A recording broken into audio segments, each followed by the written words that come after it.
নমস্কাৰ প্ৰিয় দৰ্শক সংবাদ প্ৰবাহৰ আজিৰ খণ্ডলৈ আপোনালোকক স্বাগতম জনাইছো। বিগত সপ্তাহৰ কেইটামান গুৰুত্বপূৰ্ণ খবৰৰ সৈতে মই নৱজিত ডেকা।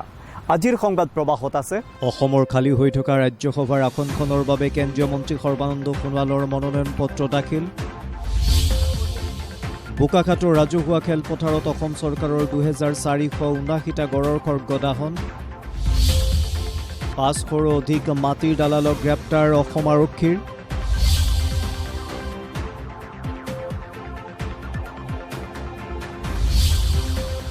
আৰু দুদিনীয়া কাৰ্যসূচীৰে অসম ৰাজ্যিক বিজেপিৰ কাৰ্যনিৰ্বাহক সভা। প্ৰিয় দৰ্শক, আৰম্ভণিতে দিব খুজিছোঁ বিগত সপ্তাহৰ এটা উল্লেখযোগ্য খবৰ। বিগত সপ্তাহত কেন্দ্ৰীয় মন্ত্ৰী তথা অসমৰ প্ৰাক্তন মুখ্যমন্ত্ৰী সৰ্বানন্দ সোণোৱালে অসমৰ একমাত্ৰ খালী হৈ থকা ৰাজ্যসভাৰ আসনখনৰ বাবে মনোনয়ন পত্ৰ দাখিল কৰে। সৰ্বানন্দ সোণোৱালৰ মনোনয়ন পত্ৰ দাখিলৰ সময়ত মুখ্যমন্ত্ৰী ডক্টৰ হিমন্ত বিশ্ব শৰ্মাও উপস্থিত আছিল। বিগত সপ্তাহৰ মঙলবাৰে অসমৰ পৰা ৰাজ্যসভাৰ খালী হৈ থকা আসনখনৰ বাবে প্ৰাক্তন মুখ্যমন্ত্ৰী তথা বৰ্তমানৰ কেন্দ্ৰীয় মন্ত্ৰী সৰ্বানন্দ সোণোৱালে মনোনয়ন পত্ৰ দাখিল কৰে। সোণোৱালে অসম বিধানসভাৰ নিৰ্বাচনী বিষয়াৰ হাতত মনোনয়ন পত্ৰ দাখিল কৰে।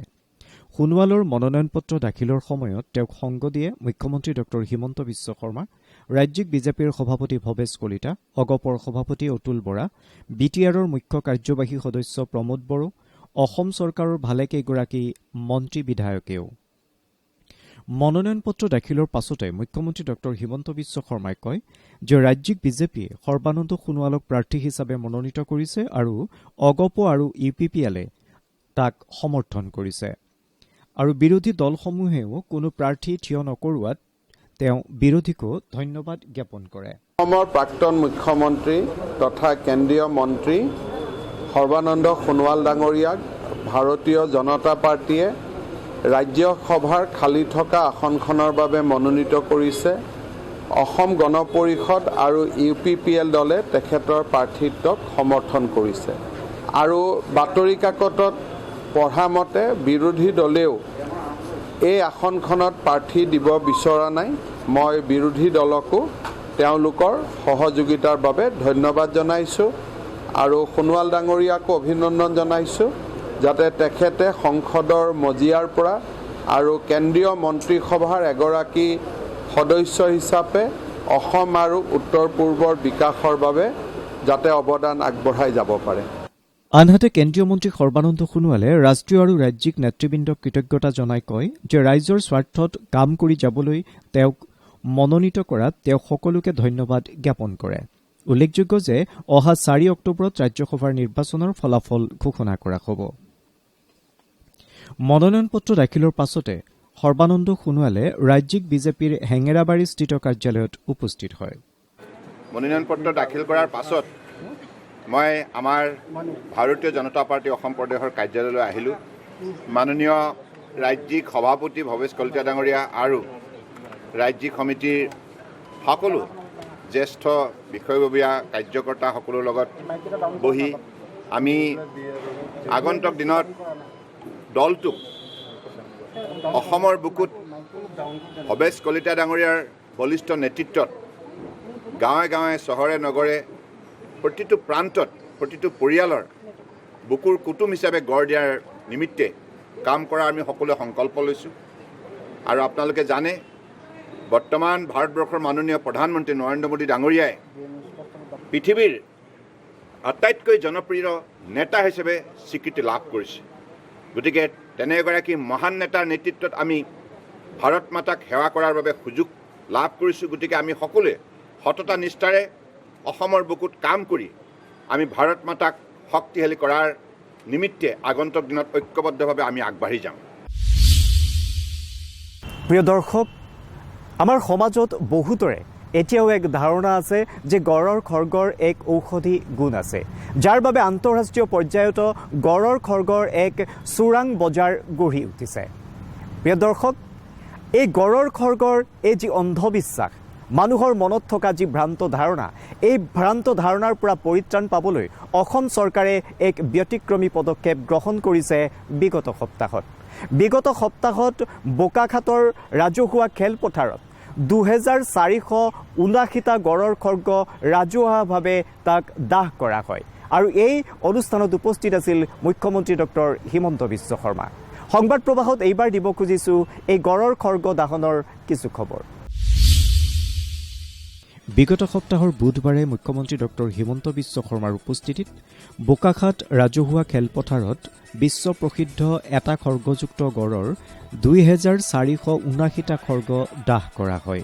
দেশৰ বিভিন্ন স্থানৰ পৰা অহা 21জন পুৰোহিতে পূজা অৰ্চনা কৰাৰ অন্তত 6টা চৌকাত এই খৰ্গসমূহ দাহ কৰা হয়।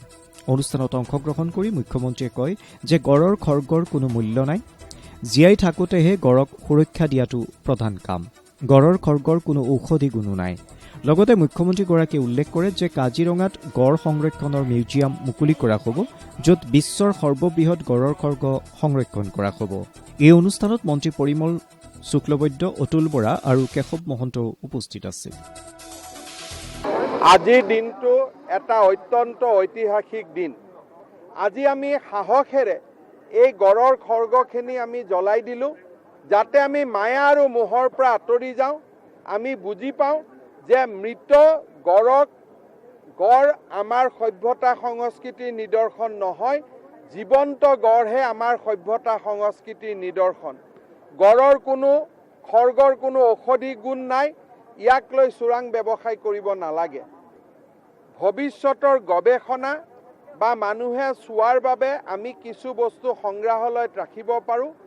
কাজিৰঙাত আমি এটা বন্যপ্ৰাণী সংগ্ৰহালয় স্থাপন কৰিব খুজিছোঁ। তাত আমি কিছু গড়ৰ খৰ্গ ৰাখিম। বিশেষকৈ বিশ্বৰ আটাইতকৈ দ্বিতীয়টো দীঘল গড়ৰ খৰ্গ আমাৰ লগত আছে আৰু আটাইতকৈ ওজন 3.5 কেজি ওজনৰ গড়ৰ খৰ্গও আমাৰ লগত আছে। সেই ধৰণৰ কিছু গড়ৰ খৰ্গ আমি কাজিৰঙাৰ বন্যপ্ৰাণী সংগ্ৰহালয়ত আমি ৰাখিম। তাৰ বাবে আমি ইয়াতে সেইখিনি গড়ৰ খৰ্গ 94টা গড়ৰ খৰ্গ আজি আমি নজ্বলোৱাকৈ ৰাখিম। প্ৰিয় দৰ্শক, বৰ্তমান সময়ত আপুনি যদি এটুকুৰা মাটি কিনিব বিচাৰিছে বা আপুনি এটুকুৰা মাটি বিক্ৰী কৰিব বিচাৰিছে, তেতিয়া আপুনি নানান সমস্যাৰ সন্মুখীন হয়। বিশেষকৈ মধ্যভোগীয়ে ইয়াৰ সুবিধা লয়। কিন্তু শেহতীয়াভাৱে বিগত সপ্তাহত অসম আৰক্ষীয়ে এনেধৰণৰ মাটিৰ দালালিৰ ক্ষেত্ৰত জড়িত 500ৰো অধিক ব্যক্তিক গ্ৰেপ্তাৰ কৰিছে। অসম চৰকাৰে গ্ৰহণ কৰা এক বৃহৎ পদক্ষেপ হিচাপে অসম আৰক্ষীয়ে বিগত সপ্তাহত মাটিৰ দালালিৰ সৈতে জড়িত 450ৰো অধিক ব্যক্তিক গ্ৰেপ্তাৰ কৰিছে। এই সম্পৰ্কে মুখ্যমন্ত্ৰী ডক্টৰ হিমন্ত বিশ্ব শৰ্মাই সংবাদ মাধ্যমৰ আগত কয় যে এই অভিযান অব্যাহত থাকিব। অসমৰ বিভিন্ন চাৰ্কুল অফিচত বা দুখীয়া দৰিদ্ৰ মানুহৰ মাটি লৈ যিবিলাকে ব্যৱসায় নামত আমাৰ অসমীয়া ভাষাত দালালি ধৰণৰ কাম কৰি আছিল, তেনেকুৱা প্ৰায় 450 ব্যক্তিক এৰেষ্ট কৰিছে। আমাৰ হাতত 700 ব্যক্তিৰ নাম আছে। আমি চেষ্টা কৰিম যাতে আজি গধূলিৰ ভিতৰত বাকীখিনিও আমি এৰেষ্ট কৰিব পাৰোঁ। আৰু এইবিলাক অসমত চেজ হ'ব লাগিব, নহ'লে অসম কেতিয়াও ভাৰতৰ ভিতৰত আগশাৰী ৰাজ্য হ'ব নোৱাৰে। সেইকাৰণে মই চৰকাৰী বিষয়াসকলক, কৰ্মচাৰীসকলক অনুৰোধ কৰিম যাতে মধ্যভোগীক অফিচত স্থান নিদিয়ে। অসমৰ ৰাইজক মই অনুৰোধ কৰিম যাতে কামটো দুদিন দেৰি হওক, কিন্তু আপোনালোকে টকা পইচা নিদিব। এই ব্যৱস্থাটো আমি অসমত চেছ কৰিব লাগিব। শোণিতপুৰ, দৰং, বঙাইগাঁও, নগাঁও, নলবাৰী, কামৰূপকে ধৰি ভালেসংখ্যক জিলাত বৃহৎ সংখ্যক লোকক মাটিৰ দালালিৰ সৈতে জড়িত থকাৰ অভিযোগত আৰক্ষীয়ে গ্ৰেপ্তাৰ কৰে। এতিয়া অভিযান যোৱাকালিৰ পৰা আমি আৰম্ভ কৰিছোঁ। ইতিমধ্যে আমি 12জন পিকআপ কৰিছোঁ। তাৰ এতিয়া প্ৰিলিমিনাৰী ইণ্ট্ৰগেশ্যন, ইনভেষ্টিগেশ্যন হ'ব। তাৰ ওপৰত যিটো আইনী প্ৰক্ৰিয়া উচিত হ'ব তেনেকুৱাই হ'ব। তো হয়তো আৰু মানুহ আমি ধৰিব পাৰোঁ যদি আমি সেই FIR ভিত্তিত যদি আমি এক্সট্ৰা তাৰ এগেইনষ্টত কিবা তথ্য পাওঁ। হয়তো ইয়াৰ পৰা যদি আমি একো তথ্য নাপাওঁ, সেই আইনী প্ৰক্ৰিয়াৰ সংগতি ধৰি কিছুমান মানুহ ৰিলিজো কৰা যাব। সেইটোতো এতিয়া ইনভেষ্টিগেশ্যনৰ প্ৰচেছৰ বিষয়। দৰঙৰ বিভিন্ন প্ৰান্তত মাটি বেচা কিনা সম্পৰ্কত সাধাৰণ ৰাইজক যিসকল মধ্যভোগীয়ে ব্যতিব্যস্ত কৰি আহিছিল, বিভিন্ন ক্ষেত্ৰত টকা পইচাই হওক বা কিবা লেনদেন কিবা কিবি ক্ষেত্ৰত যিসকল ব্যতিব্যস্ত কৰি আছিল, সেইসকলৰ বিৰুদ্ধে আজি আমি পুৱাৰে পৰা মাননীয় আমাৰ দৰং জিলাৰ আৰক্ষী অধীক্ষক মহোদয়ৰ নিৰ্দেশত আমি অভিযান চলাইছোঁ আৰু আমি বৰ্তমানলৈকে 5জন লোকক আমি সোধপোছৰ বাবে আনিছোঁ থানালৈ। প্ৰিয় দৰ্শক, বিগত সপ্তাহৰ অন্য এক গুৰুত্বপূৰ্ণ খবৰ, মুখ্যমন্ত্ৰী ডক্টৰ হিমন্ত বিশ্ব শৰ্মাৰ শিলচৰ ভ্ৰমণ। আৰু শিলচৰ ভ্ৰমণ কৰি মুখ্যমন্ত্ৰীয়ে বহুকেইটা অভিলাষী আঁচনিৰ শুভাৰম্ভ কৰে। আমি দিব খুজিছোঁ সংবাদ প্ৰবাহত এইবাৰ এই মুখ্যমন্ত্ৰীৰ শিলচৰ ভ্ৰমণৰ কিছু খবৰ। মুখ্যমন্ত্ৰী ডক্টৰ হিমন্ত বিশ্ব শৰ্মাই কয় যে শিলচৰ আৰু ডিব্ৰুগড় চহৰ দুখনক সম্প্ৰসাৰিত কৰি পৌৰ নিগমলৈ উন্নীত কৰা হ'ব। বিগত সপ্তাহত কাছাৰ জিলাৰ দুদিনীয়া ভ্ৰমণৰ অন্তত মুখ্যমন্ত্ৰীয়ে সাংবাদিকৰ আগত এই বিষয়ে প্ৰকাশ কৰি কয়, শিলচৰৰ উপায়ুক্তৰ কাৰ্যালয়টো চহৰখনৰ বাহিৰলৈ স্থানান্তৰিত কৰি 50 কোটি টকা ব্যয়েৰে নতুন অফিচ কমপ্লেক্স স্থাপন কৰা হ'ব। আনহাতে মিনি সচিবালয়ৰ নিৰ্মাণ কাৰ্য অহা দুৰ্গা পূজাৰ পাছতে আৰম্ভ হ'ব বুলি প্ৰকাশ কৰি তেওঁ কয় যে ইয়াৰ বাবে 116 কোটি টকা মঞ্জুৰ কৰা হৈছে। মুখ্যমন্ত্ৰীগৰাকীয়ে কয় যে কছাৰী ৰজাৰ ৰাজধানী ঐতিহাসিক খাছপুৰক কেন্দ্ৰ কৰি বৰাকত পৰ্যটন কেন্দ্ৰ গঢ়ি তোলা হ'ব। সেইদৰে ভুৱন পাহাৰকো তীৰ্থস্থান তথা পৰ্যটনস্থলী ৰূপে গঢ়ি তোলা হ'ব।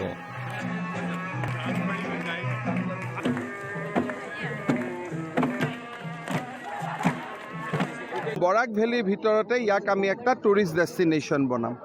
আজি মই ইয়াত খাছপুৰত আহিলোঁ, আগত অহা নাছিলোঁ। আজি মই ভুৱন পাহাৰতো গৈছিলোঁ, ভুৱন তীৰ্থৰো দৰ্শন হ'ল।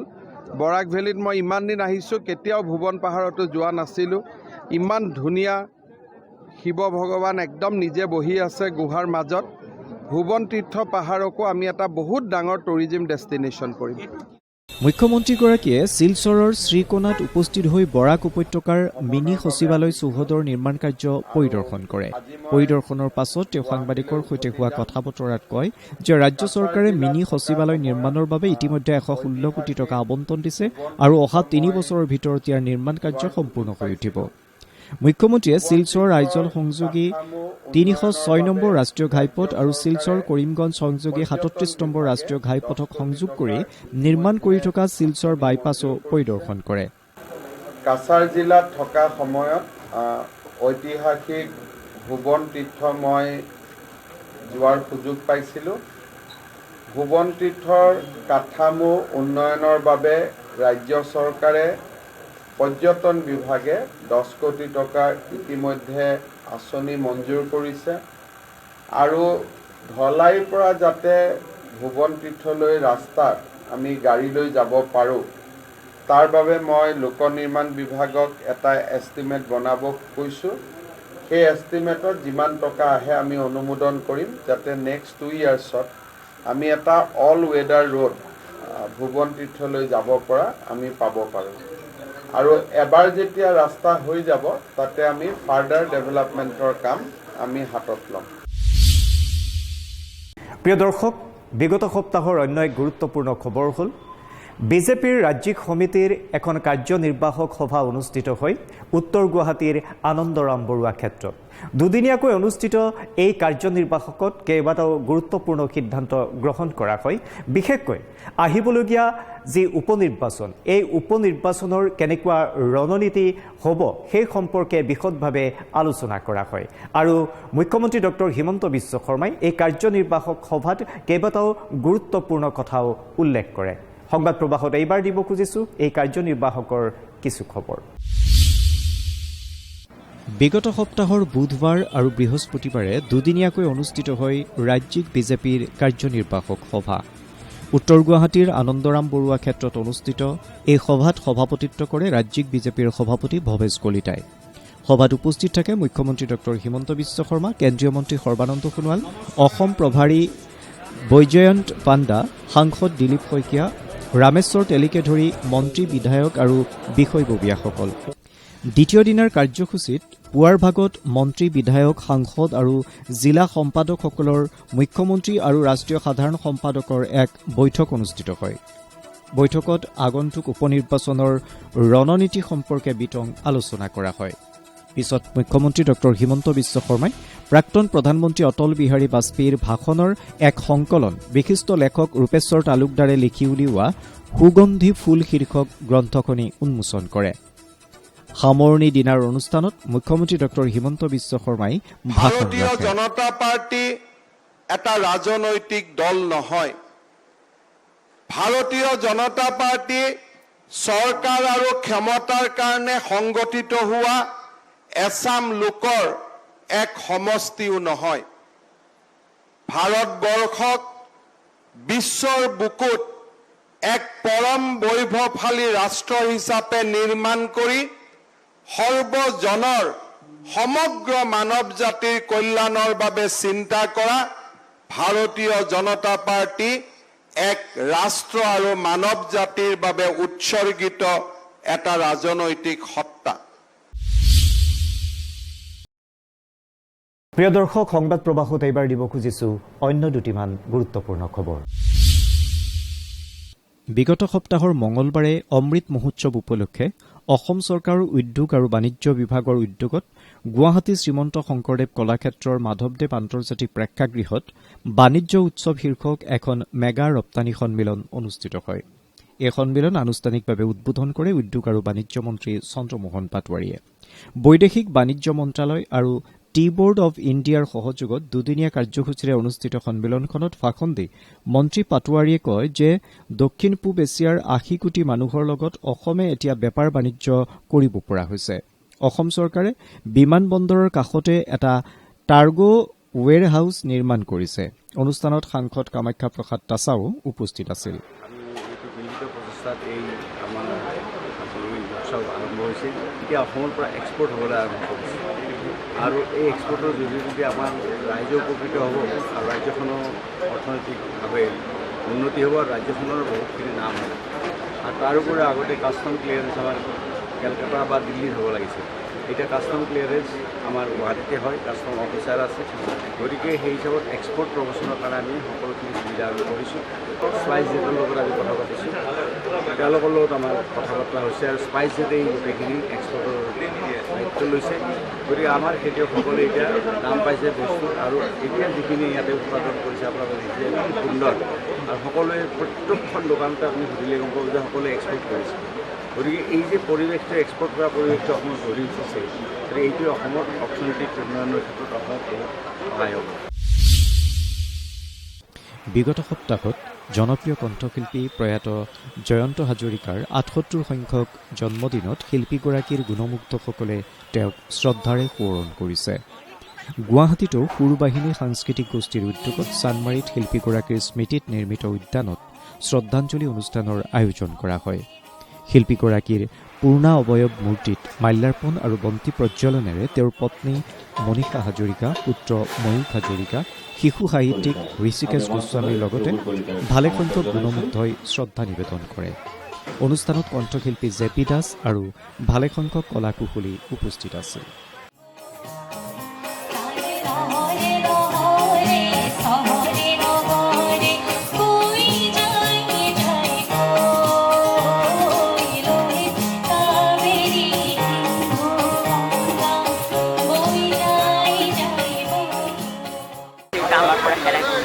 কিন্তু এই সময়ছোৱা মই এটা কথা অনুভৱ কৰিলোঁ যে ৪৪ বছৰ অকল নহয় আৰু হয়তো বহু বছৰ নতুন প্ৰজন্মৰ মাজত যিটো জনপ্ৰিয়তাৰে আজি জয়ন্ত হাজৰিকাৰ জন্মদিন পালনৰ উৎসাহ দেখোঁ, তে মোৰ মনটো খুব ভাল লাগে। এনেকুৱা লাগে যেন তেওঁ আছেই, আমাৰ লগতেই আছে, এনেকুৱা এটা মোৰ অনুভৱ হয়। আৰু জয়ন্ত হাজৰিকাৰ গীতবোৰৰ জনপ্ৰিয়তাটো যেন দিনে দিনে বাঢ়িতে গৈ আছে, এনেকুৱা এটা ভাৱ হয়। গুৱাহাটীৰ ভাৰতীয় ঔদ্যোগিক প্ৰতিষ্ঠান চমুকৈ IIEত যোৱা বৃহস্পতিবাৰে পূৰ্বোত্তৰৰ ৰাজ্যসমূহৰ বাবে জনতাৰ পৰিকল্পনা অভিযান শীৰ্ষক ৰাষ্ট্ৰীয় পৰ্যায়ৰ পৰিস্থিতিমূলক কৰ্মশালা অনুষ্ঠিত হয়। কৰ্মশালাত অংশগ্ৰহণ কৰি পঞ্চায়তী ৰাজ দপ্তৰৰ ৰাজ্যিক মন্ত্ৰী কপিল মোৰেশ্বৰ পাটিলে দেশৰ অৰ্থনীতি সবল কৰাৰ বাবে কেন্দ্ৰীয় চৰকাৰৰ সকলো আঁচনিৰ যথাযথ ৰূপায়ণৰ ক্ষেত্ৰত জনসাধাৰণৰ মাজত সজাগতা সৃষ্টিত গুৰুত্ব দিবলৈ অঞ্চলটোৰ ৰাজ্যসমূহক আহ্বান জনায়।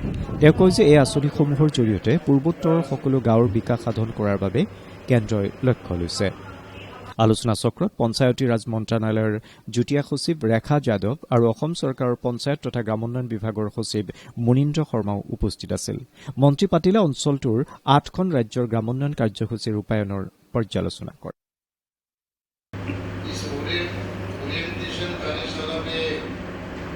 भाग लेते समय जितनी खुशी आप लोगों को हुई होगी, उससे ज़्यादा खुशी मुझे हो रही है। और इसलिए हो रही है, मैं मंत्रालय में सारे जॉइंट सेक्रेटरी के साथ जो बातचीत मैं करता था, उनको जो मैंने कुछ सुझाव दिए थे, वो सुझाव को लेके आज यहाँ पे आप लोग डिस्कशन कर रहे हैं, ये मेरे लिए आपसे ज़्यादा खुशी की बात है। প্ৰিয় দৰ্শক, এয়া আছিল সংবাদ প্ৰবাহৰ আজিৰ খণ্ডৰ খবৰ। পৰৱৰ্তী সপ্তাহত আৰু কেইটিমান গুৰুত্বপূৰ্ণ খবৰৰ সৈতে মই নৱজিৎ ডেকা আপোনালোকৰ সন্মুখত পুনৰ উপস্থিত হ'ম। আপোনালোকে চাবলৈ নাপাহৰিব DD অসমৰ অনুষ্ঠান সংবাদ প্ৰবাহ সম্প্ৰচাৰিত হয় প্ৰতি শনিবাৰে পুৱা 9:30 বজাত। তেতিয়ালৈ বিদায় লৈছোঁ, নমস্কাৰ।